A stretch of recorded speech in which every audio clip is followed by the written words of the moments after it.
Nah, lu sendiri gimana? Lu memang udah... Gue juga waktu itu kan karena pandemi, gue kayak nganggur ya.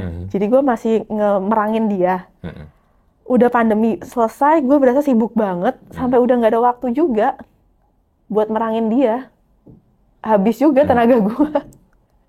Kayak, siapa lah ngurusin orang ini gitu. Nggak penting juga. Ya, walaupun penting nggak penting, terakhir lu bilang sama gue berapa? Hampir 1 M kan? Iya. Tepatnya sih 750 juta. Iya. Ya, tetap aja uang gede. Di tahun 2018 itu semua duit gue. All money itu. All money. Welcome to Talk Podcast. Let's talk now bersama gue Andri. Episode kali ini gue kedatangan temen gue. Waktu itu gue pernah rekaman sama dia zaman COVID, jadi masih pakai Zoom ya. Dia adalah founder dan CEO dari Dr. Bell Clinic, Dr. Catherine Subroto. Apa kabar Dr. Catherine? Baik. Gue harus ada dokternya ya. Harus ada dokternya. Harus dokternya. Sebenarnya dokter tuh hubungan pasien dan dokter. Jadi kalau bukan di luar jam praktek, nggak usah panggil dokter sih. Oh, panggil apa? Kak Catherine. Bebas. Nama aja nama. Aman, bebas. Nah, gue ngundang Catherine, kalau mungkin yang pernah ini ya, kita waktu itu podcast tahun 2 tahun yang lalu, 2021, udah lama juga ya. Waktu itu kita membahas tentang kejadian yang boleh dibilang kurang mengenakan ya, yang melibatkan satu sosok fake mentor itu, mentor ala-ala. Yang masih berkeliaran. Masih berkeliaran, sebut saja Barney, si penjual dahak. Tapi gini, Kat, kan sebelum sampai ke titik itu kan, gue lihat Instagram lu segala macem, ya gue riset-riset tentang diri lu lah. Lu kan pekerjaan lu ini kan dokter apa sih hitungannya? Dokter estetik. Estetik ya, dokter estetik kan. Dokter kecantikan lah bahasa Indonesianya ya. Iya, itu kan dari 2010 ya. 2010. Oh, udah lama banget berarti ya. Udah mau tahun ke-14. Iya, tahun 14 ya. Tapi lu memang dari semua pilihan dokter, berarti lu kuliah kedokteran dulu kan? Kuliah kedokteran 7 tahun. 2003 sampai 7 tahun ya dulu dokternya. Oh iya, dokter lama ya. Gue baru ingat dokter lama ya. 2003, lulus 2010. Terus langsung praktek. Oh, langsung praktek? Langsung praktek. Oh, itu nggak ada kayak ambil spesialis gitu? Kalau estetik itu ambilnya course. Oh. Di Indonesia belum ada spesialisnya. Jadi belum ada standarnya. Belum ada? Setiap dokter estetik punya masing-masing ilmunya. Oh, jadi bisa beda-beda nih? Bisa beda-beda. Oh. Misalnya ada dokter yang nggak mau ngerjain suntik-suntik, bebas, boleh. Oh gitu? Karena masing-masing course-nya kita ambil sendiri-sendiri. Oh, jadi bisa, let's say beda klinik bisa beda lagi? Beda. Untuk estetik masih sendiri-sendiri. Sampai sekarang? Sampai sekarang. Mungkin someday kalau di luar negeri kan ada tuh spesialis estetik. Karena mereka sama semua, udah. Kalau di Indonesia belum ada. Lu belajar di mana itu? Banyak negara. Atau waktu pas abis lulus lu belajar di Indonesia dulu atau? Belajar di Indo, terus sempat ke Australia, ke Korea pernah, Bangkok. Oh. Keliling-keliling aja. Tapi itu semuanya course, bukan? Semuanya course. Bukan kayak yang kayak tadi gue bilang ya dokter spesialis apa-apa. Nggak ada sekolahnya 4 tahun lagi gitu, nggak ada. Oh, nggak ada? Nggak ada. Kenapa lu pilih jalurnya ini sih? Jalur estetik. Kenapa nggak gigi gitu?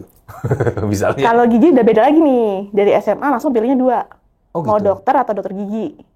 Oh, udah langsung tuh? Langsung. Kalau dokter lain kan enggak kan? Begitu udah 2, dokter gigi, dokter hewan, dokter umum. Oh, itu dari SMA. 3 itu tuh? 3. Kalau udah dokter gigi, ya udah nanti spesialisnya dokter gigi. Dokter umum ya spesialisnya banyak banget.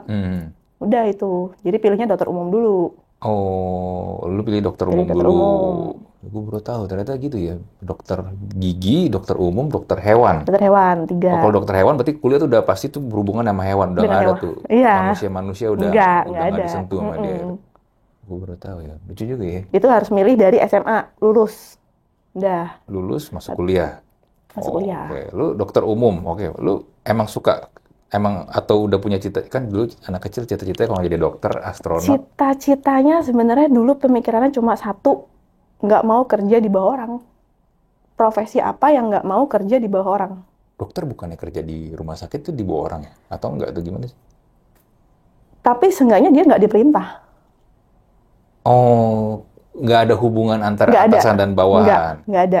Karena dia independen. Oke, rekanan lah ya, Iya. dokter sama rumah sakit tuh kayak Iya. rekanan ya. Mm-mm. Iya. Jadi dulu mikirnya apa ya. Pokoknya yang antara kerja tapi nggak jadi bawahan. Nah, dokter aja deh gitu. Oh, lu udah mikirnya dari gitu, dari SMA tuh, kuliah Dari tuh SMA. mikirnya gitu. Gua Iya. nggak mau jadi bawahan. Enggak. Itu buat yang nonton tuh nyesel kan. Lu kenapa ngambil dokter? Lu nggak jadi bawahan kan? Iya, benar. Oke. Lu berarti kuliah di mana waktu itu dokter? Kuliahnya di Atma Jaya. Oh, Atma. Itu Atma. deket banget Fluid. dari sini. Fluid. Oh iya, Fluid ya. Kalau Fluid. kedokteran Fluid ya. Iya, bukan di. Bareng sama rumah sakitnya. Iya. Terus lulus 7 tahun. 7 tahun, 2010. Habis itu masih kerja tuh di rumah sakit. Oh, lu dokter umum nih? Umum. Oh, seperti sempat nanganin pasien-pasien yang dokter umum itu? Sempat kerja di UGD.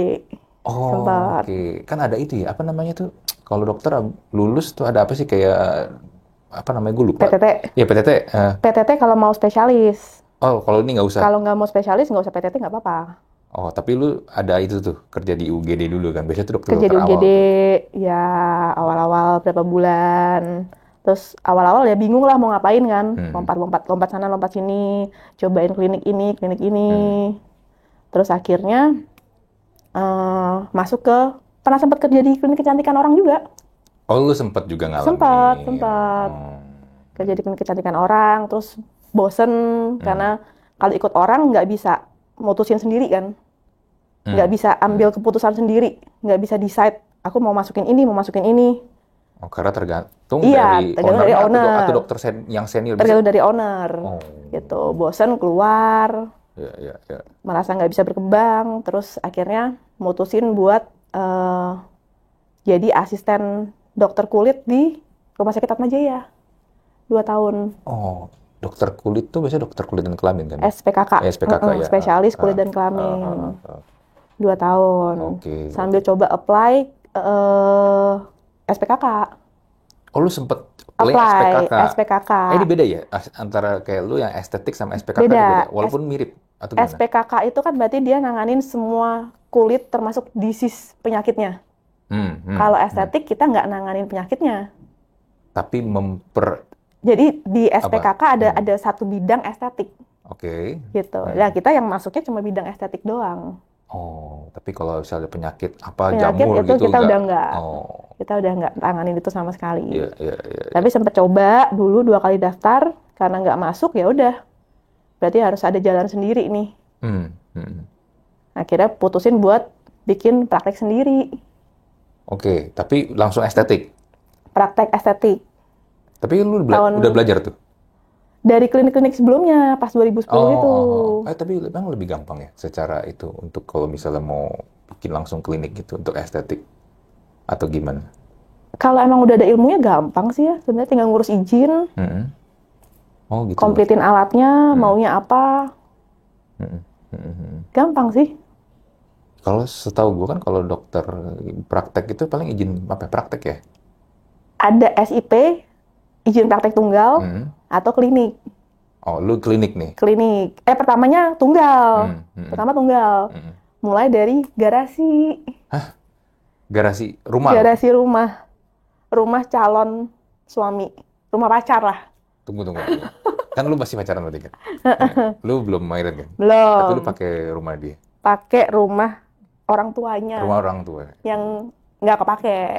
Nggak kepake. Untung married gitu. lu ya? Untung ya. Kalau nggak married tuh itu bisa sengketa itu. Ini klinik gue gimana ini? Ya dulu memberanikan diri aja, kan udah jadi asisten dosen nih, asisten dokter di kulit gitu kan. Itu jam kerjanya pendek banget soalnya, sampai jam 2 siang doang. Bingung mau ngapain. Tapi lu tetap harus di rumah sakit. Biarpun jam dari jam 7 sampai jam 2 doang. Habis itu bebas. Oh. Bebas. Terus akhirnya memberanikan diri, ada rumah nggak kepake. Terus bilang aja, tante boleh nggak nih garasinya aku pakai buat praktek. Dari itu garasi kan? Garasi kan biasanya kan kotor kan? Berarti lu harus jadi rumah itu tuh sebenarnya di kos-kosin. Rumah itu dibuat kos-kosan.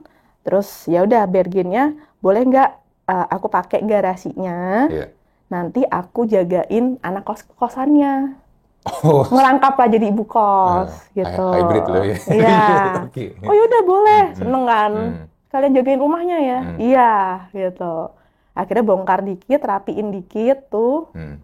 Bermodalkan bongkar tuh cuma 13 juta waktu itu. Oh, nggak mahal ya? Ngebongkar jadi 2 ruangan, tambah AC, kasih 2 ranjang. Udah itu. Berapa meter luasnya gitu? Seruangan ini 3 kali 5 paling. enggak seruangan ini, ruangan ini lebih kecil Ya ya? lebih panjang dikit, Iya. panjang ke belakang dikit. Iya. Bisa 2 ranjang sama 1 resepsionis kecil. Iya, iya, iya. Gitu, garasi lah, garasi. Hmm. Mungkin lebih pendek dikit. Terus, Terus ya udah dari situ berkembang. tapi cari pasien pertama lu Cari apa? pasiennya ngiklan di majalah. Ini tahun 2010 ya? 2012 awal sampai 14. Oh ya, itu iklan di Facebook, Instagram belum seramai sekarang ya? Belum, Ya, dulu ya. ngiklannya di majalah. Majalah, ada majalah-majalah, apa sih namanya? Majalah perumahannya Oh, majalah di komplek, belakangnya. majalah komplek Majalah gitu. komplek lah Iya, ya. iya, iya, iya, iya. Oh, lu ngiklan di Iklan, situ. bayar. Murah lumayan cuma 100.000 tuh. Oh, murah ya? Gue pikir lumayan Murah, harganya murah. sejutaan. Oh, cuma Murah. 100.000. 100.000, iya yang kecil yang belakang gitu. Oh. Nah dari situ aja orang pada datang. Oh, pada datang. Pada datang. Cobain. Dulu iklan di majalah tuh masih efektif. Masih efektif banget. Tahun 2012. 2012. Itu orang udah mulai aware gak sih tentang estetik kayak gitu kalau 2012? Kalau sekarang kan nggak usah ngomong lah ya, rame banget kan. Masih agak sulit dulu. Masih agak sulit. Karena dulu kan ada icon yang mungkin dulu pernah suntik-suntik juga terus mukanya hancur. Iya, banyak kejadian di Hollywood juga banyak Iya, kan. jadi masih agak susah, terus masih orang jarang, ya kan. Jadi ngerintisnya lumayan. Terus lu gimana menjelaskannya? Apalagi kalau sampai sampai sekarang kan, itu mukanya itu tuh plastik lah, apalah bla bla bla. Itu gimana waktu itu lu meyakinkan mereka buat supaya cobain dan jadi. Dulu masih lebih basic ya. Mungkin dulu tuh orang belum terlalu kenal yang kayak suntik-suntik.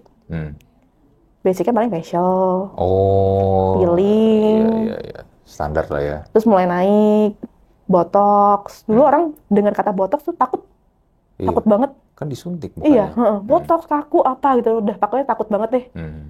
Mau ngejelasin pasien botox itu bisa sejam sendiri, meyakinkan. Belum tentu closingnya. Iya. belum tentu belanja dia. Kayak itu effortnya luar biasa gitu dulu tuh. Iya. Kalau sekarang kan orang datang, dok mau botox gitu, Iya. cepet banget. Ya udah langsung. Nah, kalau dulu susah banget beneran. Oh. Tapi berarti awal-awal ya kayak facial gitu lah ya. Facial, peeling, mikrodermabrasi. Iya. Lalu berapa lama lu di garasi itu? Sampai 2014. Oh, 2 tahun, bener 2 tahun 2 itu tahun. ya. Iya. Lalu 2 tahun. lu pindah? 2 tahun, merit, 2014. Terus akhirnya buka klinik. Beda lokasi nih? Beda lokasi, buka klinik pun ada hokinya sendiri sebenarnya. Oke. Ini apa nih, Feng Shui nih atau gimana nih? Enggak, hokinya adalah ada temen nawarin perabotan klinik. Kat, mau nggak lu beli meja resepsionis sama ranjang, masih bagus nih. Hah? Kenapa dijual? Kalau masih bagus, iya ada klinik tutup baru 9 bulan. Dia nggak bisa jalanin. Terus pas dilihat, ya udah boleh deh lihat dulu deh. Di Sudirman Park. Oh, sini? Iya, deket banget. Itu tahun 2013. Iya. Nah, terus pas lihat ke sana, loh ini tuh masih bagus banget loh. Iyalah, masih 9 bulan. Mau dijual perabotannya doang atau mau dijual kliniknya? Terserah, pokoknya ownernya udah nggak mau. Oke. Gitu. Lu ambil dua-duanya jadi. Terus akhirnya, ya udah, kalau gitu aku jalanin aja kliniknya. Aku beli deh. Gitu. Sorry, tapi ini udah pakai nama Dr. Bell Clinic atau masih belum atau gimana? Belum. Karena kan di rumah pasti garasi. Oh, jadi lu juga nggak ada brand merek itu belum ada? Nggak ada. Dr. Catherine aja, Pelang Putih. Oh. Pasti garasi. Iya. Nah, kalau yang gitu, terus pasang tuh? 2013 kan temen nawarin. Terus akhirnya cari nama nih. Kan nggak mungkin pakai nama dia, karena dia pun franchise. Klinik franchise. Jadi harus ganti total nih. Ganti total, terus pikirin ya kan namanya apa nih. Akhirnya tercetus nama Dr. Bell yang sekarang. Dr. Bell tuh dari mana? Bell tuh artinya beauty, cantik, bahasa Perancis. Oh, Cantik, iya. Beauty gitu. Jadi kayak adalah dokter Bel aja deh. Saya kalau beauty tuh banyak banget kan. Klinik kecantikan tuh paling banyak pakai kata beauty. Beauty apa? Iya sih, banyak sih. Jadi, kalau Bel itu kan ini ya, yang Beauty and the Beast ya? Bel. Iya kan? Bel. Beauty and the Beast. Bella tuh bahasa Itali. Cantik juga artinya. Sama juga. Bel kalau belakangnya tuh bahasa Prancis. Iya, Bel ya kan? Iya.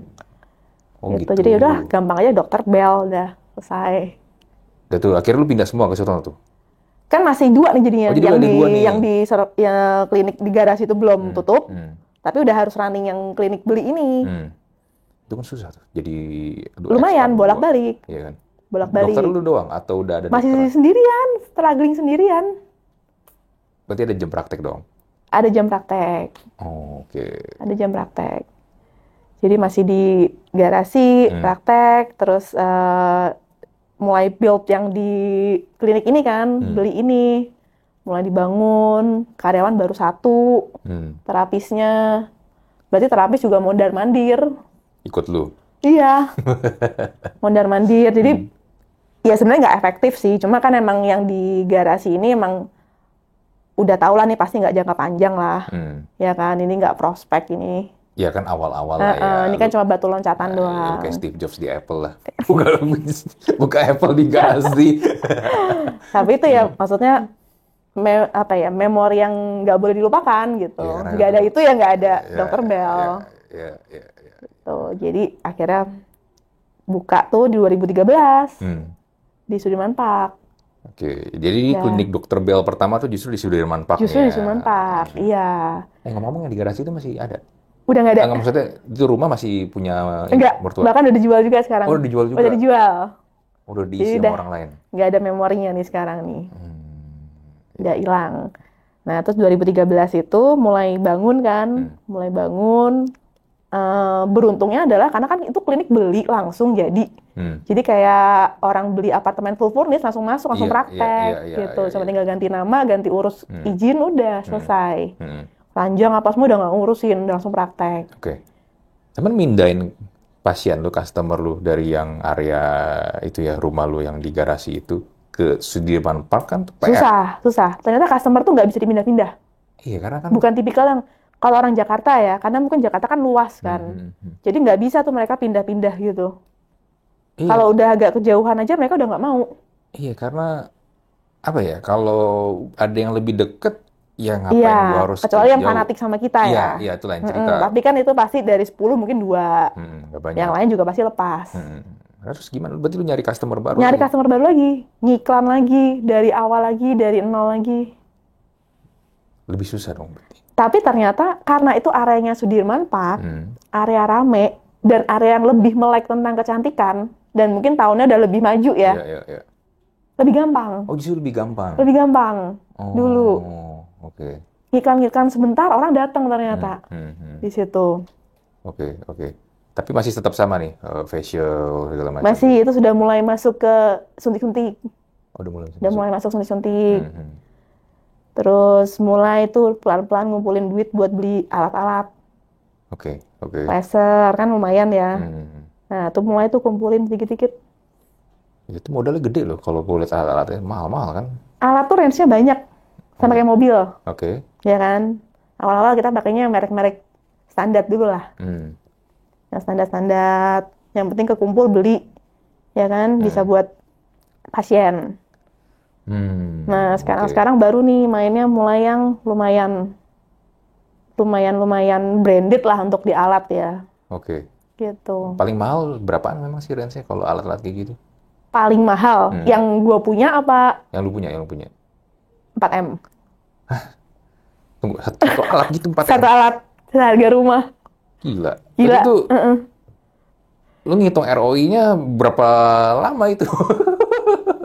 Iya. Lu beli satu alat kan harus hitung. Harus dong, harus. Gue beli alat ini berapa lama nih? Iya, jadi modal. Biasanya dihitung tuh 2 sampai 5 tahun. Oke, 2 sampai 5 tahun. Misalnya kita set kita mau balik modal di 2 tahun deh, udah. Dihitung aja, harus berapa pasien, jualnya berapa. Oke. Gitu. Kalau meleset ya pokoknya di 5 tahun. Udah. Iya. Tapi biasanya sih ternyata jarang sih meleset. Jarang meleset. Jarang. Tapi umur dari alat itu sendiri juga memang selama itu juga. Alat tuh 10 tahun mungkin udah nggak ada nilainya ya, sama ya pengurangannya ya. Nggak ada depresiasi segala macam. Kan. Tapi maksudnya masih bisa berfungsi, masih bisa produktif. Masih bisa kan? berfungsi, masih. Wow, 4M sih. Iya, kalau alat emang rada gila sih. Iya. Makanya klinik-klinik tuh lumayan tuh. Kalau yang namanya udah lumayan, dia kan pakai alat pasti lumayan-lumayan. Yeah. Itu satu. Kalau alatnya banyak, berarti lumayan tuh.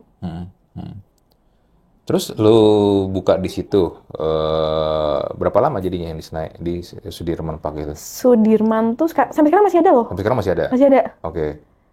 Berarti udah berapa lama? 2013? Ya, 10 tahun lebih. Ya, 10 tahun. Ya, 10 tahun. Itu masih ada sampai sekarang tuh ya? Iya. Terus dari Sudirman Park 2013 baru buka cabang kedua 2018. Di Pluit, Muara Karang. Oh, yang di Muara Karang. Iya, lumayan lama ya. 13, 18, 5 tahun baru buka cabang kedua. Iya. Dari cabang kedua 2018, 2021 buka cabang ketiga. Di mana kalau yang tiga? Di Gading Serpong. Oh, Gading Serpong. Iya. Oke. Berarti kan lu 2013, 2018 lu buka cabang yang kedua. Oke. Tapi gini katanya, kan gue sebenarnya juga kurang gitu mendalami bisnis kayak beginian kan. Tapi kan makanya gue ngundang lu, gue pengen nanya nih. Untuk membuat satu brand klinik estetik ini, kan nggak cuma lu sendiri kan, ada brand-brand lain juga kan. Banyak. Apa sih yang membuat orang akhirnya bisa datang ke tempat lu dan akhirnya jadi customer loyal lu gitu loh? Kalau estetik kan bisnis trust. Ya, service juga lah. Service. Pelayanan. Jadi udah pasti trust. Berarti lu yang harus membuat mereka nyaman sama lu, percaya sama lu. Iya, jadi kalau dokter atau klinik itu tuh bisnis yang kayak bola salju bergulung. Oke. Gitu. Mungkin beda sama bisnis F&B. Oke. Kalau F&B kan bisa open, rame, nanti bisa redup. Iya. Gitu. Kalau dokter atau klinik, sekali awalnya tuh sulit banget di awal. Kecil bergulung, begitu orang udah trust, bergulung besar, ya udah agak susah mati lah maksudnya. Kan kayak agak susah mati karena udah trust orang. Betul, kayak dokter kandungan gitu ya. Iya. Ada yang ngantrian sampai gila, 40-50 jam orang. 11-12 malam. Ada yang ya udah pasiennya cuma berapa orang doang aja gitu. Iya. Oh tuh kayak gitu tuh. Iya, jadi sekali orang udah trust, mouth to mouth terus ya udah makin gede. Kecuali ya mungkin someday dia melakukan kesalahan ya. Gitu. Tapi kalau misalnya kayak dijaga trustnya, servisnya dijaga, biasanya ya bisnisnya tuh langgeng. Beratnya di awal banget deh. Beratnya di awal. Iya. Tapi bukan, yang jelas bisnis klinik kecantikan bukan bisnis hit and run. Lu sembarangan aja deh, kasih pasien yang jelek, ntar tutup ganti nama, itu jarang. Oh, iya bukan nilai bisnis yang cuma modal hype doang, habis itu hilang. Iya. Gitu ya. Kan lu jadi dokter, terus kan ya kayak kita tadi bahas di awal ya, lu kan ikut kelas tuh, kelasnya si Barney, belajar bisnis kan. Emang kenapa lu sampai perlu ikut kelas kayak gitu? Karena basicnya dokter, nggak punya ilmu bisnis, padahal punya klinik. At all tuh, lu sama sekali nggak punya ilmu bisnis tuh. Jadi dokter kan ilmunya benar-benar human ya, manusia aja belajarnya gitu. Pas saat punya klinik berasa agak kesulitan. Jualannya? Setelah berjalan beberapa lama, berasa kliniknya tuh stuck, nggak bisa berkembang, ilmu yang gue punya kayaknya gini-gini aja nih. Pengen deh ikut kelas bisnis entrepreneur. Kayaknya bakalan dapet banyak nih gitu. Apa yang gue nggak tahu selama ini untuk jalanin bisnis, kayaknya bakal bisa dapet nih di kelas-kelas kayak gini ya. Berarti emang tujuannya supaya bisa klinik lu secara bisnis itu bisa scale up lah ya. Ya. Terus ketemulah kelas itu. Si Barney itu. Lu lihat di mana? Instagram atau di mana? Lihatnya dari entrepreneur yang influencer juga pada ikut. Itu kan dia udah buka beberapa batch kan. Gua ikut tuh udah batch ke berapa lah, udah jauh. Nah di atas gue tuh banyak banget. pebisnis lumayan, influencer, followernya banyak, promoin si Barney ini. Oh, dari situ Dari situ, lu terbangun. iya, kayak ini aja ikut, ini ikut, Iya. ini ikut Iya, gitu. iya. Kayaknya nggak mungkin dong Iya, orang-orang ini. dan gue gitu. waktu itu merelatekan bisnis dia dengan dia ikut ini. Apa jangan-jangan dia berkembang karena ikut ini ya gitu. Iya. Gitu. Padahal aslinya ternyata emang udah jago aja nih orang gitu kan. Oke, lu kan akhirnya ya seperti yang kita tahu, lu akhirnya ikut bisnis itu kan. Ikut kelas bisnis itu. Oke. Tapi secara ilmu, lu dapet gak sih sebenarnya ilmu-ilmu yang lu ikutin di kelas Barney untuk scale up bisnis lu? Ilmunya tuh ternyata dangkal banget. Dangkal banget yang kayak semua orang juga tahu. Oh, semua orang juga tahu. Semua orang juga tahu gitu. Pas ternyata masuk, kan itu pertemuan 8 pertemuan. Yeah. 4 bulan. Sebulan 2 kali. Ilmunya tuh dangkal sebenarnya. Ilmunya cetek, bukan ilmu terapan yang bisa dipraktekin gitu. Jadi gue merasa kayak untuk di ilmu ya so-so lah. Tapi yang gue suka adalah circle-nya. Circle-nya dia. Circle yang dia pilih untuk jadi muridnya dia, itu ya gue nggak tahu dia sortirnya gimana ya. Tapi memang oke-oke semua. Oh, memang juga punya bisnis, punya network. Iya, oke-oke. Iya. Terus tipikal manusianya tuh bisa yang orangnya tuh cincai, cengli. Hampir semua itu mirip. Oh, mirip. Jadi lu merasa nyaman di situ. Iya, gitu. Ya, gue nggak tahu kenapa si Barney mungkin udah sortir orang-orang yang nggak bakalan ngesu gue nih kalau gue nih gitu. Yang nggak bakal nampar dia balik. Iya, yang gue pilih yang gini-gini aja deh. Punya bisnis, punya duit, tapi kalem-kalem aja gitu. Berarti lu sempat ada satu fase di mana lu merasa lu trust banget sama Barney dong. Trust banget. Trustnya tuh karena dia kelasnya kan panjang. Iya. Dari jam 10 sampai jam 5. Panjang ya, dia ngoceh lumayan panjang. Dari jam 5 biasanya dia punya waktu lagi buat gathering sama kita-kita yang masih mau bareng dia. Oh. Sampai malam. Iya. Sampai jam 10, 11, 12 bareng dia. Yang sebenarnya kalau gue pikir juga mana ada pebisnis yang punya waktu seharian, goblok banget. Ya, tapi kan gini nggak sih? Ya kesalahan ya pasti kita pernah bikin kesalahan lah ya. Dari situ kita belajar kan. Tapi waktu itu lu merasa apa? Lu ngelihat dia sebagai sosok yang memang wah ini bisa diandalkan nih lu atau gimana? Atau lu mengidolakan dia atau gimana sih? Awal di kelas, mungkin karena di kelas kan panjang, dia ngomong terus, jadi mungkin lama-lama kayak murid ke guru ya. Murid ke guru kan akhirnya juga murid harus respect kan sama gurunya. Oh, lu merasa gitu? Iya, merasa kayak, oh ya ini orang kayak banyak, pengetahuannya banyak deh, gitu. Kayak pengetahuannya banyak, cukup luas, pinter ngomong, kayaknya yang dia omongin juga ada poinnya. Tuh, pertemuan pertama, kedua, ketiga, jadi trust-nya tuh makin dapet. Gitu. Terus kalau misalnya kita ngumpul di sore gitu, pulang kelas, ya kita mau nanya apapun boleh. Nanya, gimana sih caranya lu bangun ini gitu-gitu. Pas awal-awal karena kita merasa mungkin masih di bawah dia awalnya. Jadi kita kayak apa ya, ngefans aja gitu. Iya. Jadi idola buat ini ya, lu ya. Iya, awalnya. Jadi udah trust tuh kebangun sampai pertemuan ke-8. Gitu. Terus tapi di tengah-tengah kelas sebenarnya dia ada kasus. Dia ada kasus. Kasus yang mana? Dia kasus di banyak. Di pertemuan ke-4 tuh sebenarnya. Kasusnya banyak. Jadi dia ketahuan pakai jam palsu. Oh. Terus itu udah mulai kepecah tuh kubunya tuh. Yang sempat sama si Monzo ya. Tapi si Monzo hilang dari IG. Iya, kenapa ya? Tahu tuh si Koko Simon. Gue jadi inget dia tuh gara-gara. Iya kan? Kita go WA. Iya, ntar kita WA ya. Itu. Jadi mulai tuh kayak akhirnya mungkin ada orang yang ngerti jam juga kan. Ada orang yang kayak gue yang nggak ngerti apapun. Gue masih belain. Oh, lu kubu yang masih belain loh. Kubu yang kayak ya udahlah, orang kan mungkin ada salahnya. Mungkin dulu dia pakai jam palsu kayak terlalu ngefans. Terlalu bego. Ada yang kayak nggak bisa. Pebisnis sekali dia pernah berbohong udah nggak trustable lagi nih, udah nggak bisa. Jadi pecah tuh waktu itu. Dan lu tetap masih belain dia. Nah, pada saat dia kasus jam itu dia lagi mau launching produk dia itu. Yang kripto? Ya, koin-koinan itu, gitu. Jadi sebagian ada yang lepas. Gua nggak invest, gitu. Nggak trust.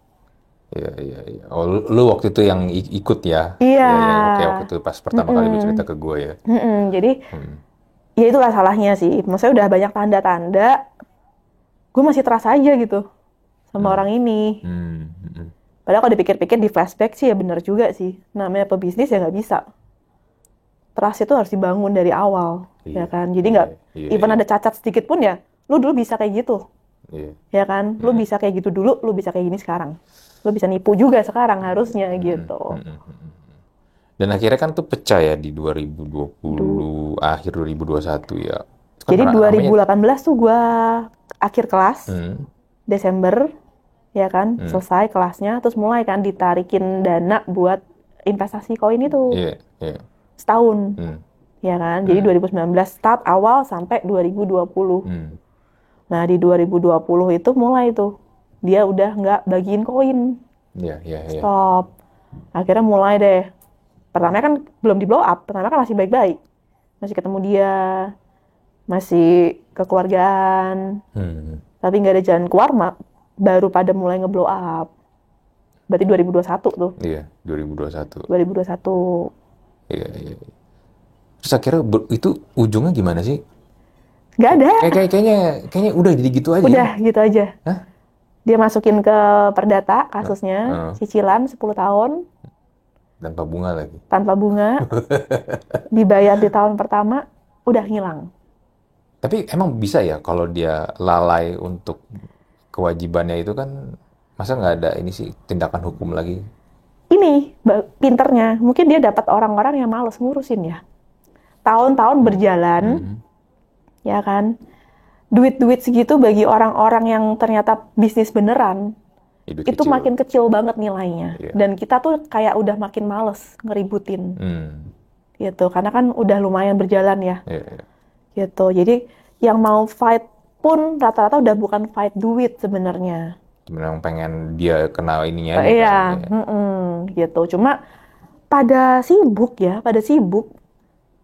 Nah, lu sendiri gimana? Lu memang udah... Gue juga waktu itu kan karena pandemi, gue kayak nganggur ya. Jadi gue masih merangin dia. Udah pandemi selesai, gue berasa sibuk banget. Sampai udah nggak ada waktu juga buat merangin dia. Habis juga tenaga gue. Kayak, aduh siapa lah ngurusin orang ini gitu. Nggak penting juga. Ya, walaupun penting nggak penting, terakhir lu bilang sama gue berapa? Hampir 1 M kan? Iya. Tepatnya sih 750 juta.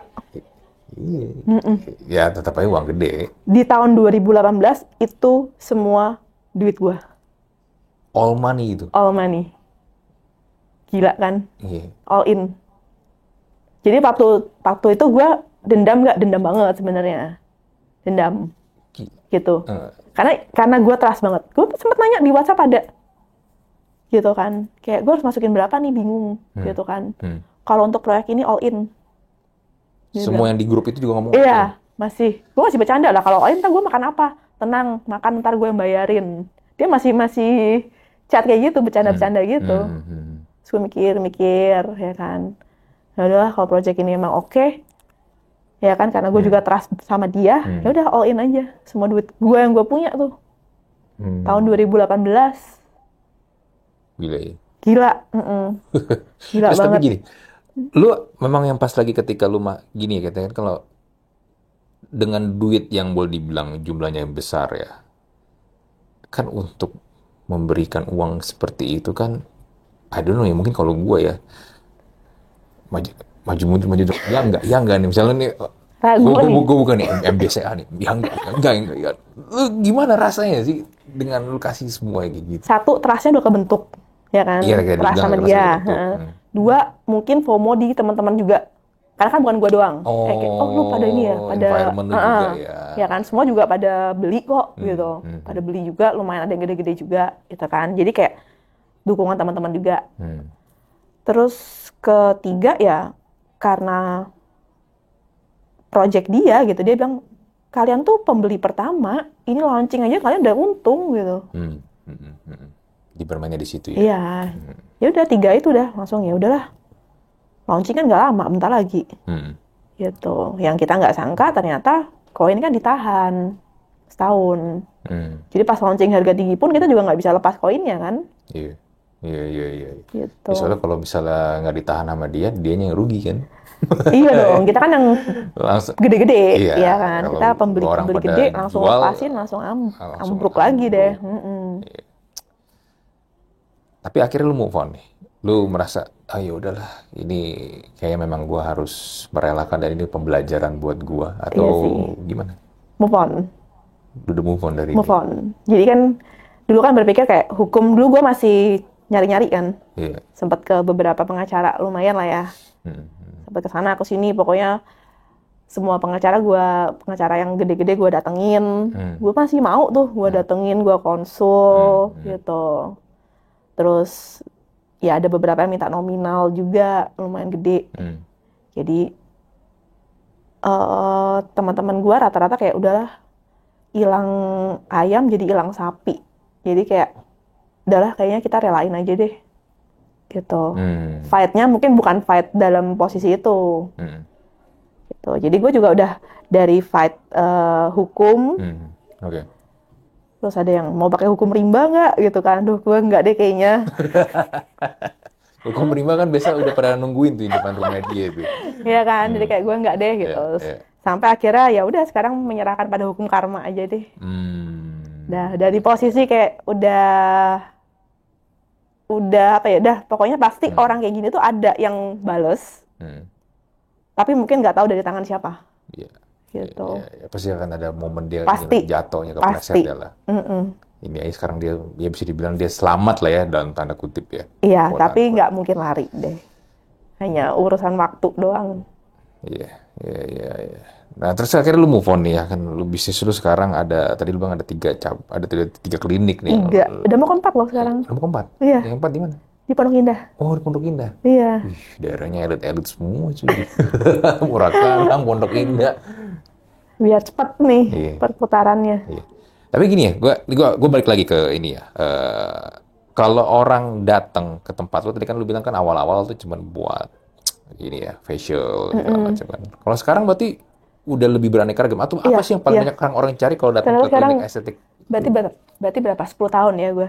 13 tahun. Yeah. Perkembangan di kecantikan gila banget. Iya. Dulu orang suntik aja tuh kan takut. Iya, kayak kita dulu bilang kan. Sekarang operasi yang lagi naik daun. Operasi? Operasi. Lu juga operasi nih? Gue nggak main di operasi. Oh, lu nggak main di operasi? Enggak. Karena kan itu ranahnya spesialis bedah plastik. Oh, tuh harus sampai spesialis kalau itu? Ternyata lompatannya dalam waktu rentang 10 tahun tuh begitu jauh orang.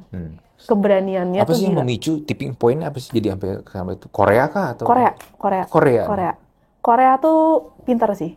Korea pintar. Dia bisa brainwash satu dunia. Ya, satu kan dunia. K-pop dan segala macam KKK itu kan itu propagandanya mereka. Iya. Hebat banget. Dia berani kasih endorsan buat operasi. Oh, dia endorse. Iya, jadi program dia pasti jangka panjang. Mungkin 5 sampai 10 tahun lagi ya walaupun sekarang dia udah negara tujuan untuk operasi ya. Iya. Tapi kan masih belum terlalu melek nih. Sekarang tuh awam-awam semua udah pada melek. Tinggal kayak besok mau ke Korea deh mau operasi gitu. Kayak segampang itu. Kayak Korea mau jalan-jalan ya. Iya. Ini mau operasi. Iya. Habis itu pulang udah gitu doang. Oh. Gitu. Jadi kayak wow, Korea hebat sih. Thailand gimana? Thailand kan juga sama kan? Thailand oke, tapi ini kan saingan nih. Iya. Untuk yang middle up, orang masih pilihnya Korea. Oh, untuk yang middle up? Iya. Ini karena kalau Thailand tuh masih agak di bawahnya Korea. Tapi Thailand juga bagus-bagus tuh ini. Thailand juga bagus-bagus. Itu bukan ladyboy lah kalau udah berubah lah, udah transgender kan. Itu gila loh. Cantiknya tuh gila. Halus-halus gitu, maksudnya halus-halus. Kan ada ini ya, kayak kabaret show gitu kan, pertunjukan ininya kan. Trans ya. Iya, transgender. Biasa kan tuh, kalau tiap lagi ada show tuh ada selalu ada main star-nya siapa kan. Main star-nya sama Sandra Dewi, kayak mirip banget. Gila, tapi itu laki. Iya. Gila loh. Satu, yang bisa berubah sampai halus tuh harus suntik hormon, udah pasti. Selain dari operasi ya. Iya. Karena kalau enggak kan lakinya masih kelihatan lah. Ya. Sama ya dasarannya mungkin memang halus kalau di sana tuh. Nggak murni dari operasi ya, memang. Secara basicnya memang mungkin dia cowok yang memang lebih kayak cewek lah. Kayak gitu. Iya. Thailand sih gila sih. Makanya bisa ketipu kalau di situ. Gokil loh. Bisa sampai kayak gitu. Dan dari suara tuh nggak terlalu kelihatan juga soalnya. Iya. Dari suara kalau yang memang udah kalau bagus banget. Kalau di sini kan dari suara kelihatan. Iya masih ketahuan. Ya kan? Kalau Thailand nggak kelihatan udah. Iya. Terus gitu kan kalau bedain cowok sama cewek di Thailand kan dari ngomong kan kalau cowok pakai cup, cewek pakai K. Susah lah pokoknya. Hati-hati aja ketipu. Kalau dia ngomong udah K, oh ini cewek nih. Trans juga ada soalnya, dibedain lagi. Oh gitu? Oh. Mereka bedain. Apa tuh? Pokoknya diajarin sama tour guide-nya waktu itu. Oh beda lagi. Beda lagi. Oke. Ya. Ada 3 tuh. Oh gila ya, bisnis kecantikan begitu. Skincare, brand skincare lu banyak banget tuh sekarang. Skincare juga sekarang gila persaingannya. Tapi marketnya selalu ada. Karena kalau skincare kan orang lebih ganti-ganti ya. Iya. Nggak mungkin orang tahan dengan satu brand tuh dalam waktu setahun tuh nggak mungkin. Oh gitu? Kalau ada yang baru ganti tuh? Ganti. Jadi secepat kayak makanan. Nah skincare. Jadi pemain-pemain baru pun masih survive. Karena kan pilihan orang kan. Bisa jadi pilihan orang. Orang udah bosan brand A, ke brand B, ke brand C, terus gitu. Lu main skincare juga? Nggak terlalu. Oh lu nggak terlalu? Nggak terlalu. Oh, oke. Kalau lu emang lebih ke perawatannya lebih lah ya? Ke arah orang datang ke klinik aja. Iya. Berarti sekarang datang orang tuh pada apa botox, apalagi sih filler gitu ya? Botox, filler, tanam benang, tarik benang, mancungin hidung. Itu tanpa operasi bisa tuh ya? Bisa. Oh gitu? Bisa. Cuma kalau yang gue lakuin di klinik estetik, tidak ada yang permanen. Oh, oke. Itu.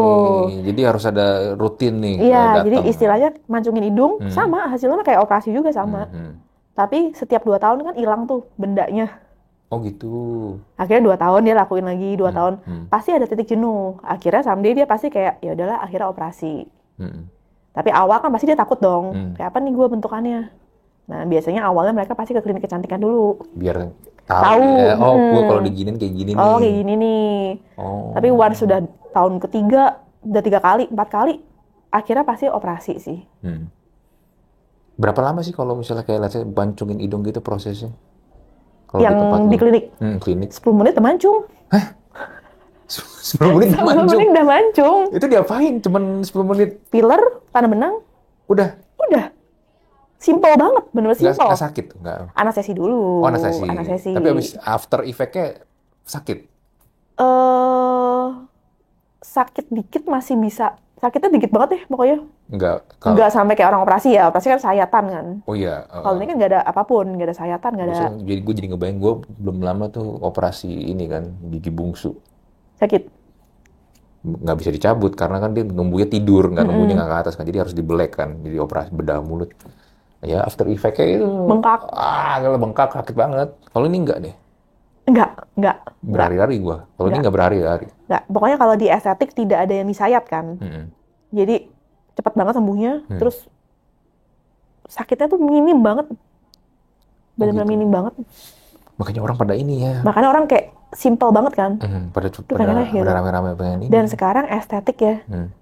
Itu urgent. Urgentnya gimana? Apa yang membuat urgent? Apa yang harus membuat gue, misalnya gue datang. Gue praktek jam 3. Ya. Ada pasien udah appointment jam 3. Mau mancungin hidung. Gue datang telat deh 3:30 misalnya. Udah pergi. Kenapa? Mbak saya ke klinik lain deh mbak. Saya soalnya udah harus mancungin hidung. Sekarang. Mungkin dia mau ke pesta atau kemana. Gak tahu ya kali ya. Pokoknya urgent. Terus gue kayak kaget. Hah? Sekarang estetik udah kayak gini ya? Udah se-urgent ini. Dokter telat 1/2 jam tuh udah gak mau. Kayak udah buru-buru, udah pengen cari klinik lain. Udah kayak pesen makanan. Beneran. Lama pelayanannya nyampe udah nggak jadi. Cancel. Iya. Anjir. Ini juga lumayan cukup kaget sih. Kayak oh iya. Berarti orang sekarang udah bener-bener estetik itu udah benar-benar kayak emergency udah. Jerawatan suntik. Gitu. Harus sekarang suntik. Besok mau kondangan atau lusa mau kondangan. Suntik kurus. Hah? Suntik kurus? Suntik kurus. Suntik kurus tuh gimana sih? Gue logika gue nggak masuk. Kalau lemak itu kan di burn kan, supaya ya lu olahraga, ya lu harus atur pola makan. Tapi kalau disuntik tuh, jadi lu kalau ngebayangin lemak tuh kayak boba. Iya. Dia ada kantongnya, bulat-bulat, ya kan. Jadi obat untuk ngancurin lemak itu kita harus hancurin tuh kantongnya. Oke. Begitu kantongnya hancur, nanti dia akan hancur. Namanya apoptosis, kehancuran sel-sel lemak. Ya udah tinggal suntikin obat buat ngancurin ini semua. Udah, habis itu iya, dalam pas disuntik ya dia nggak kelihatan apapun, belum kerja. Tapi emang jadi ngefek, jadi kecilan perutnya tuh. Ngefek.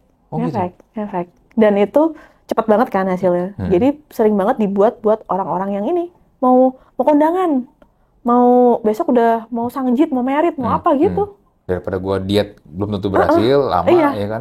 Itu kan butuh niat yang besar sekali. Benar. Ini gini aja gitu. Iya.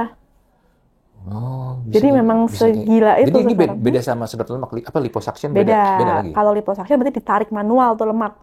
Disedot, benar-benar kita sedot, keluarin. Gitu. Kalau suntik itu berarti lebih ke arah kita hancurin prosesnya, tapi nggak secepat itu, nggak secepat kalau sedot lemak kan langsung kelihatan hilang. Paling nunggu proses bengkaknya kan. Itu yang lama, 3 bulan baru selesai. Kalau suntik belum hancur, baru hancur si kantong-kantongnya. Nanti dalam 24 jam sampai 72 jam dia udah mulai kecil. Udah mulai hilang. Jadi segini, let's say perutnya segini. Sut. Tapi ya nggak sedrastis itu ya maksudnya ya. Karena kan tetap butuh pengulangan. Butuh pengulangan. Tetap. Tergantung dari dia segede apa. Iya sih, kalau beratnya 100 lebih susah lah ya. Susah. Mau berapa kali. Jadi kalau suntik tuh arahnya shaping. Secara bentuk. Secara berat badan. Membentuk. Secara berat badan pas nimbang sama aja. Nggak banyak jauh beratnya. Iya, karena kan kalau misalnya mau berat badan itu kan harus keseluruhan kan fatnya. Iya. Kalau suntik kan cuma di part tertentu, biasanya tangan, cewek, perut, paha gitu. Tapi ini bukan solusi permanen juga kan sebenarnya kan. Kalau misalnya emang lu pengen badan lu bagus, ya mau nggak mau tetap harus olahraga juga. Pasti. Iya. Postur bagus pasti olahraga. Iya. Karena kan bukan kemarin, udah lama banget sih ya. Jadi iya, kalau gua nge-gym nih kadang suka ada aja, misal ibu-ibu gitu kan yang mungkin ya udah berumur, dia sama lagi mama PT-nya. Dia suka nanya, gue mau ini dong, lemak yang bagian sini dong dihilangin, gimana latihannya apa ya? Ya kadang-kadang PT juga suka blow on lah ya, dia bilang, bisa latihan ini aja, ini hilang. Kan nggak bisa kan? Lu kan kalau latihan kan, ya lu workout, ya semua satu badan lu ya pasti lemaknya kebakar, lu nggak bisa milihin cuma di sininya doang. Iya, tapi kadang-kadang misalnya kayak kita sit up, kan otot perutnya jadi. Iya, kalau itu kan melatih otot perut. Tapi kalau untuk membakar kan lu nggak bisa pilih yang mana. Ya nggak bisa. Kadang-kadang kita sit up, otot perutnya jadi pun kalau fat percentage kita masih tinggi kan nggak akan keluar. Benar. Tetap nggak kelihatan six pack gitu maksudnya. Iya, benar. Tapi kalau ini ada solusi dari lu yang ya buat membantu shapingnya lah ya, bisa dibilang. Iya, cara cepat, cara instan. Gila, makin canggih lu. Makanya sekarang klinik tuh gila banget sih. Di mana-mana. Di mana-mana. Iya. Banyak kan. Kayak misalnya gue ke Central Park ya, sorry kalau kepotong. Gue ke Central Park. Central Park kan selain di mall kan ada ruko-ruko itu kan. Klinik semua. Iya, banyak banget klinik. Gila. Perkembangan obat sama perkembangan iPhone itu cepetan obat loh. Obat tuh perkembangannya tahun ini sama tahun kemarin. Ini tahun udah lebih canggih. Gitu ya? Iya, lu berasa aja iPhone aja 14 ke 15 aja kayak ada perubahan dikit ya, lebih canggih gitu kan. Ya hampir nggak ada sebenarnya. Iya sih, dibohongin marketing gitu. Dibohongin marketingnya doang. Kalau obat tuh cepet banget. Obat. Apalagi estetik. Marketnya. Wah, gila banget. Berarti bisa dibilang sekarang industri yang bisnis tuh sekarang ini lagi top-topnya nih. Sekarang ya sih kayaknya. Sekarang. Psikologis juga main sih kalau di estetik. Iya, bagi sosial media, dia cakep banget ya, gue pengen juga kayak dia. Pengen kayak orang, terus berasa, tadi ya misalnya satu kelompok nih berlima, dia nih anti banget deh, dia penganut paham natural, anti botok, anti filler, anti ke klinik. Yeah. Terus Terus 4 temennya udah pada botok. Dia sendirian doang. FOMO, nggak bisa. Akhirnya ikut juga. Kalah, pasti ikut akhirnya. Gitu. Iya. Satu, yang lain udah pada nggak ada kerutan semua, udah pada cantik-cantik semua. Akhirnya dia sendiri kan yang kelihatan paling kerutan. Beda. Iya, paling beda. Iya. Ngikut pasti. Jadi udah ya enak sih sebenarnya sekarang sih. Terus kalau cowok gimana? Banyak juga nggak yang datang? Cowok Atau masih lebih banyak cewek? dulu lebih dikit ya. Makin kesini makin banyak. Makin banyak ternyata. Tapi cowok apa nih kan? Cowok kadang harus dibedain. Cowok yang memang dulu cowok gue banyak pasien tuh trans banyak. Okay. Terus pasien ya gitulah cowok-cowok. Yang agak-agak gitulah ya. Terus itu banyak. Makin kesini enggak. Makin kesini banyak cowok normal, orang tua. Jadi sekarang lebih ke arah mereka butuh. Iya kok udah 60 kelihatan tua banget ya. Pengen deh dihilangin dikit nih keriputnya. Ada ternyata sekarang makin banyak. Iya. Itu kayak Tom Cruise umur 60 masih muka kayak gitu. Gila ya. Itu pasti juga udah. Ya pastilah. Kalau artis udah pasti. Nggak mungkin hanya model olahraga doang. Enggak. Hidup sehat. Enggak. Kalau artis udah pasti. Mereka ada budget untuk perawatan. Mereka harus. Tom Cruise 60 lebih ya umurnya. Iya gila kan. Masih main film, masih acting, masih lari-lari sprint. Gila. Hebat sih. Impossible. Hebat. Nah makanya Andri, lu harus ini juga ke klinik. Oh gitu ya. Gue udah 40 tahun loh gue. Iya makanya. Gue udah 40 tahun. Gue tuh selalu saranin buat orang-orang yang tampil ya, yang tampil apapun profesinya, ya kan. Pokoknya tampil di media sosial atau ketemu orang, itu tuh wajib banget. Wajib banget. Zaman sekarang, gitu. Karena penampilan lu nggak menarik, pasti kalah sama yang menarik. Lu apa deh misalnya, jualan apa? Jualan asuransi deh, ya kan? Gue punya teman-teman banyak banget loh yang jualan asuransi. Dan gue liatin kan cara, ini kalau yang closingnya banyak yang kayak gimana sih? Itu memang ternyata yang lumayan mukanya. Yang good looking ya. Secara psikologis memang kita jadi lebih merasa nyaman dan lebih percaya. Good looking ya memang pinter ngomong juga ya. Tapi yang pinter ngomong tuh kan banyak. Terus gue liatin kok dia closing banyak banget di antara teman-temannya ya. Dia biasa banget. Ternyata itu. Oh lu good looking, lu rapi, lu ini, lu bersih. Sekali ngomong langsung closing, tante-tante langsung mau semuanya. Beneran, itu sangat mendukung banget.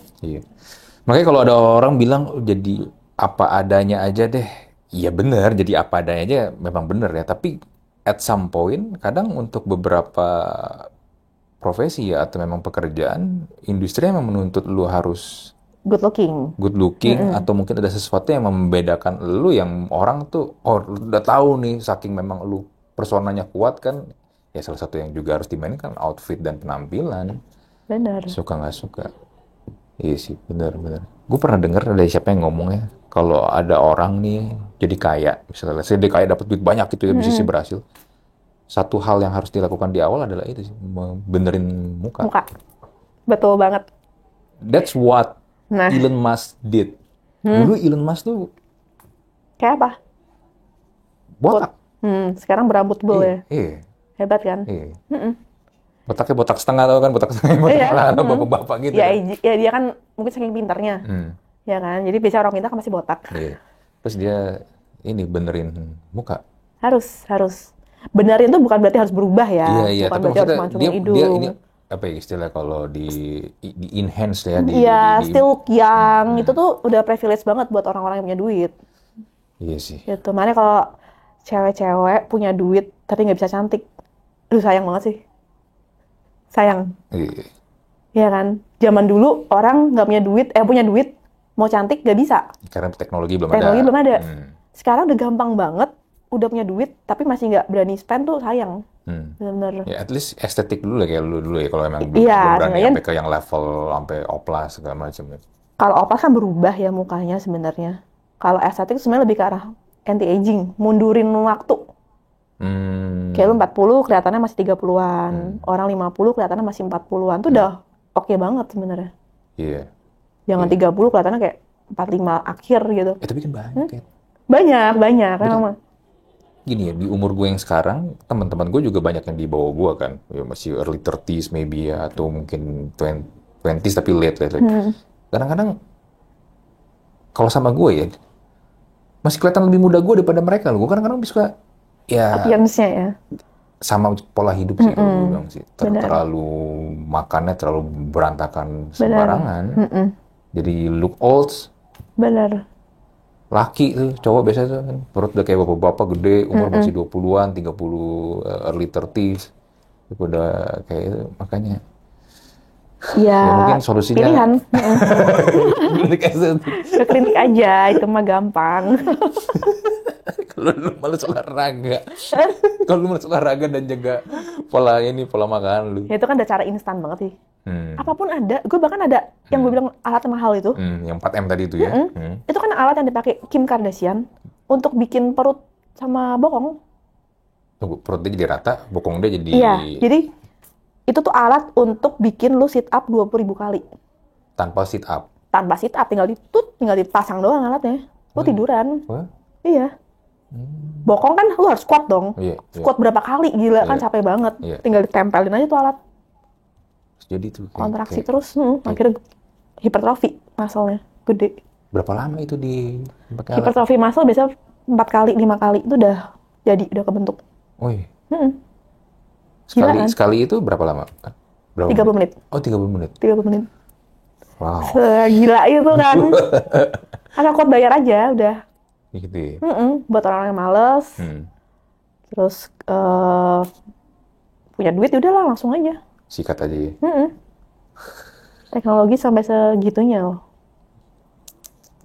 Hebat ya. Tuh yang mau tuh males, tapi yang penting punya duit dulu ya. Yang penting punya duit dulu. Kalau nggak itulah Shopee Pay Later. Terima Shopee Pay Later nggak? Aduh, Shopee Pay Later nggak bisa lebih dari 1 juta ya. Oh iya nggak bisa.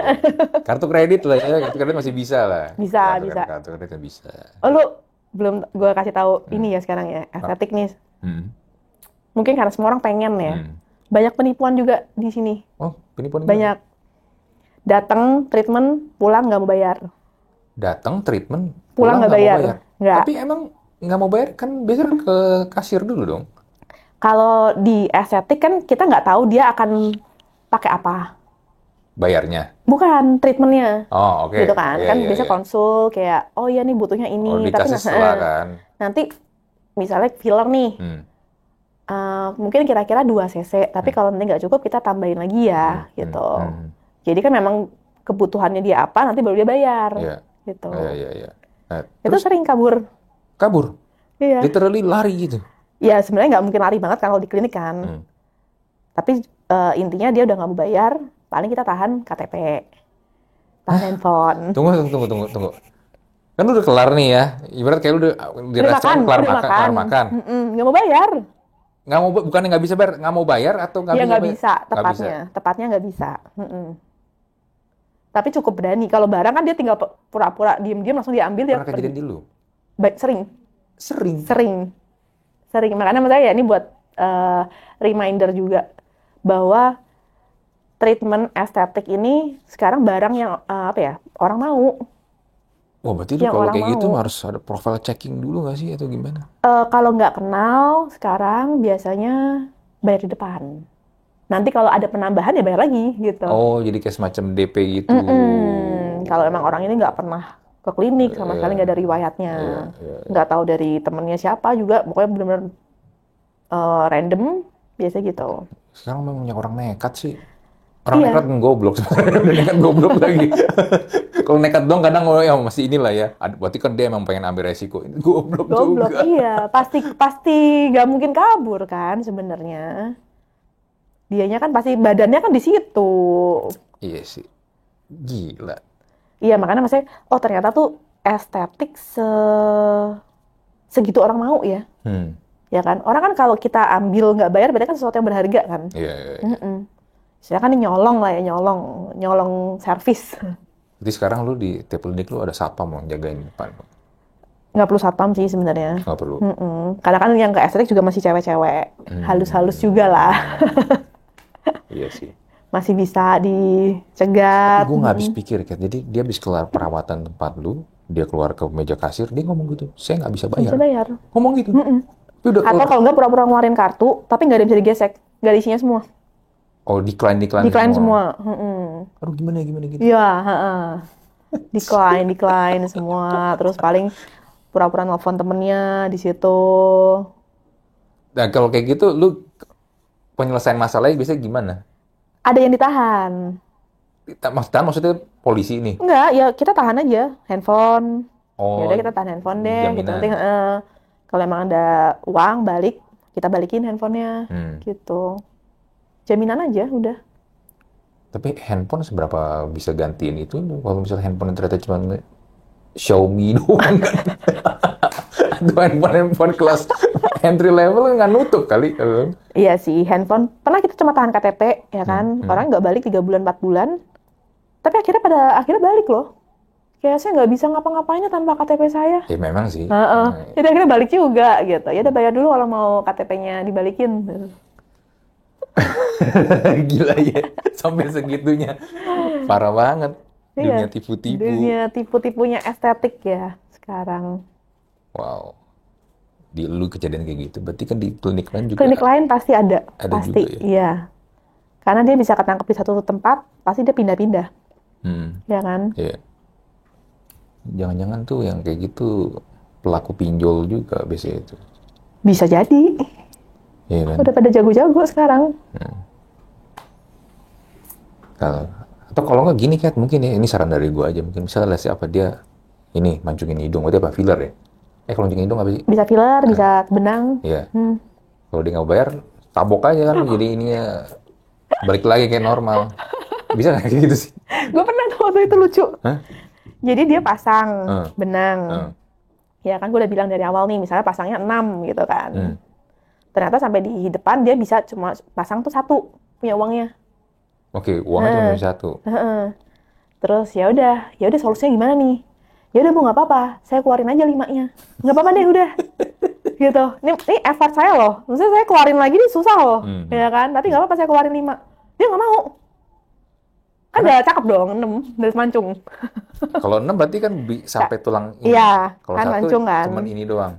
Kalau benang kan istilahnya kayak sapu lidi lah ya. Makin banyak ya dia akan makin volumize gitu kan. Makin tinggi, makin mancung.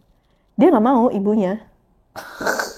Karena 1 nggak ada efeknya. Iya, kayak ya kan ibu bayarnya 1. Ya udah saya keluarin 5 gitu. Saya keluarin susah loh. Tapi nggak usah bayar jasa keluarinnya lagi gitu. Nggak mau. Lalu gimana? Ngotot lama banget. Akhirnya, tapi saya nggak ada uang, dia bilang gitu. Logika gue masih nggak masuk dong. Lu nggak ada uang tapi kok ini ya? Nggak ada uang tapi mau perawatan. Ya nanti kayaknya ya mungkin mereka tuh masih berpikir bisa dikasihanin gitu loh. Ya nggak gitu juga logikanya sih. Karena bagi klinik gini, duit segitu mau dibawa ke polisi juga males. Terus mau apa gitu kan? Iya benar. Ada mau ngapain nih? itu juga. Panjang urusannya. Urusannya kayak gini doang. Jadi ya gitu. Mereka masih melas. Tapi mindset gue tetap aja, aduh gimana sih itu orang, lu gak punya duit tetap aja maksa, terus gak mau bayar lagi, nggak tahu malunya itu loh yang parah menurut gue. Saya nggak mau bayar, saya nggak bisa bayar, saya nggak mau bayar, tapi lu udah diinin. Demi kecantikan tuh orang bisa, oh my God, bisa tahan malu dikit lah, yang penting kan pulang gue mancung nih gitu. Ya tapi kalau lu pulang mancung, siapa sih yang lihat? Ya mungkin pasti dia punya teman-teman perkumpulan dia kan.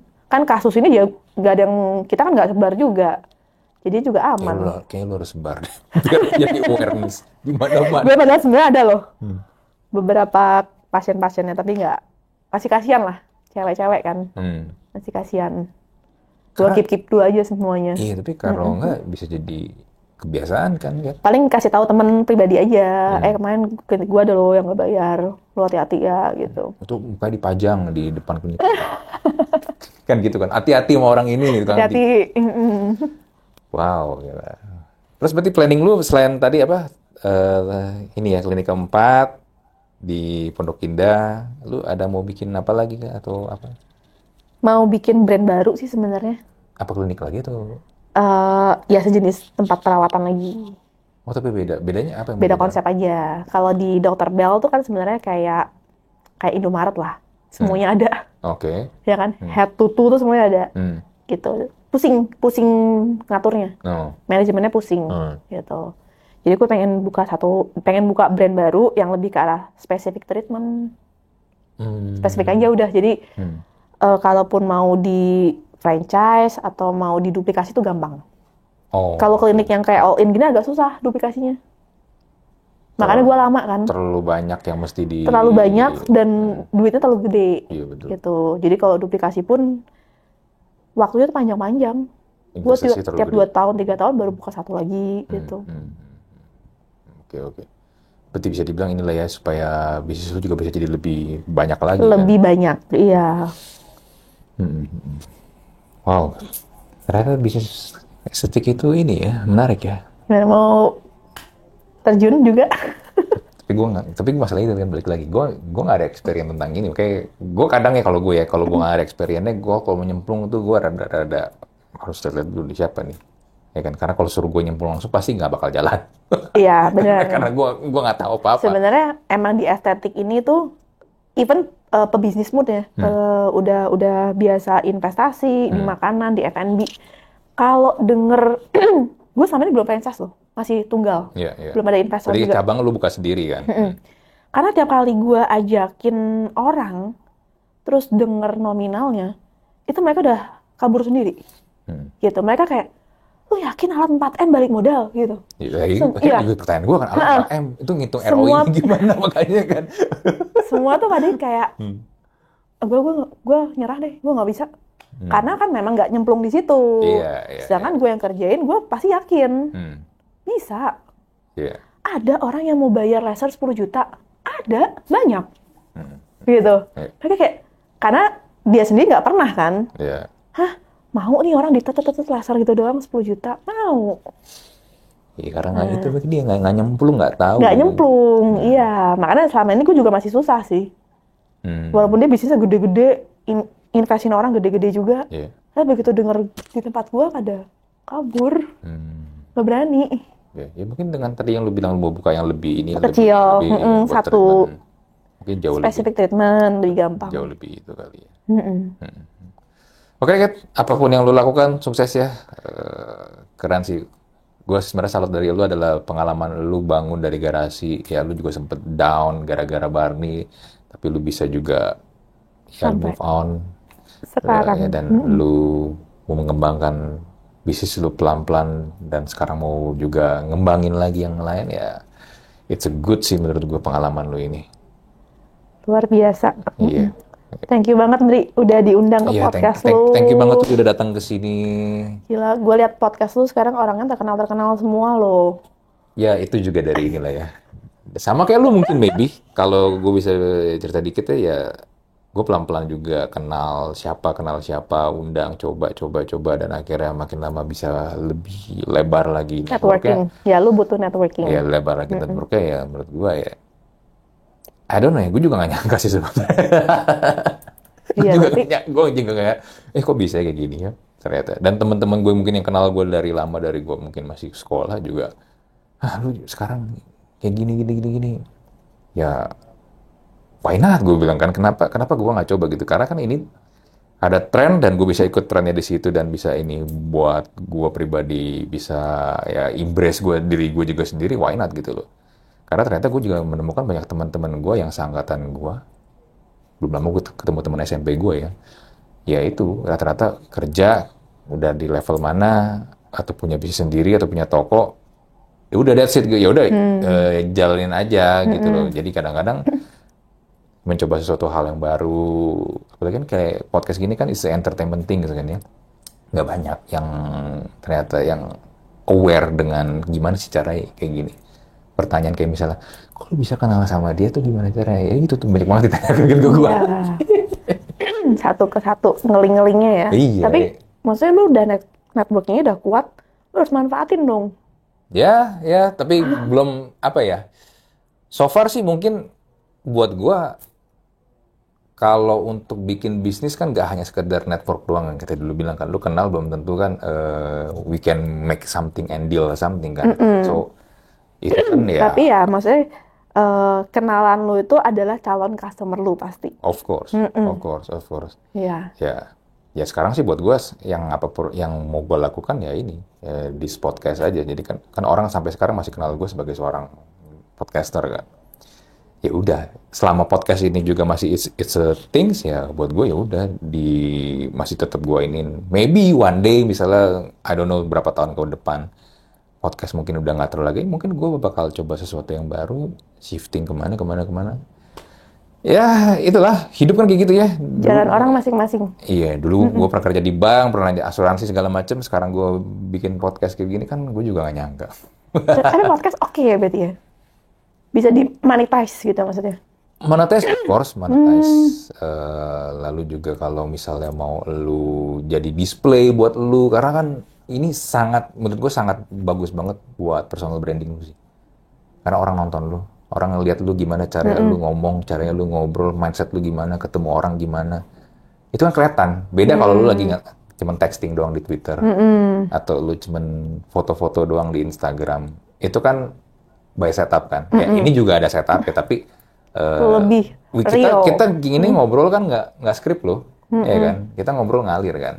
Dan podcast lu bukan podcast yang dipotong-potong kan? Bukan potong-potong. Nah, kan? Lu biasanya pas masukin time kan di situ kan? Iya, nah makanya menurut gue juga benefit buat gue adalah gue juga bisa membantu melatih cognitive thinking gue. Karena kan apa yang lu ceritakan nggak semuanya gue tahu nih, ya kan? Benar. Dari situ gue jadi kan sumber lu banyak.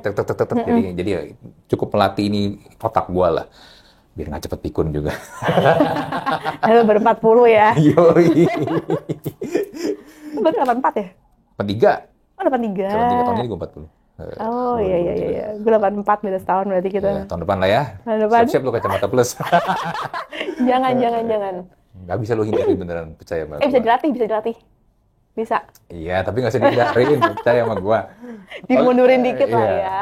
Oke, thank you ya sekali lagi. Thank Gua close you, untuk episode kali ini. Bye. Bye.